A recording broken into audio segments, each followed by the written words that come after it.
There isn't an industry I know that doesn't suffer from sour apples. These are individuals that make your industry look bad. When I was teaching, there were sour apples. As a personal trainer, there were sour apples. As business owners, there are sour apples. And what I have understood for a really long time is that I have to learn how to filter through that. That just because there's a bad trainer doesn't make personal training bad.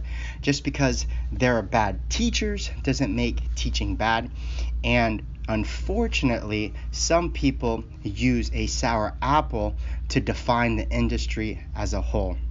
And what I have learned is I've had to teach people, unfortunately, how to filter through that instead of trying to show my credibility and my skill set.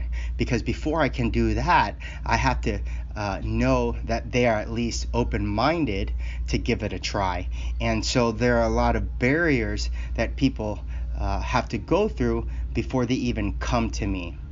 And what I understand about people that make strong statements about sour apples or about how an industry is bad and so forth is that there's a lot of ignorance behind those comments because they really don't have any data, full true data, to identify that sour apple as a commonality in the industry. And it's something that I'm very cognizant, because even in my own industry, about how we are looked as bad trainers or bad CrossFit gyms, that really it's an ignorant statement for anyone to make. Most often than not, people that make those statements have actually never tried it, and they've definitely never tried it in multiple occasions, right?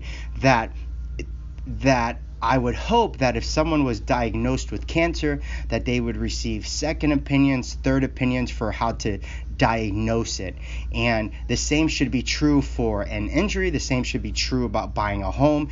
And then that's part of the process of filtering, is being able to get second, third opinions, trying it out a second time somewhere else, going somewhere else, looking for someone else's opinion. But people don't do that because they are so quick to judge. And if we could just stop that judgment and really look at it the whole and what the industry is offering or attempting to offer, I think we'd be more inclined to give it another try because of a bad experience. That cars don't kill people, the people behind them do. That bad trainers are a microcosm of a really bad trainer. A bad teacher is a microcosm of a really bad teacher, and so forth. And it's just my hope that people don't look at all things as either good or bad. They're able to accept it with an open mind, being radically open-minded to make their own opinions on things and not listen to the status quo. That's what's on my heart. That's what's on my mind. Thanks for listening.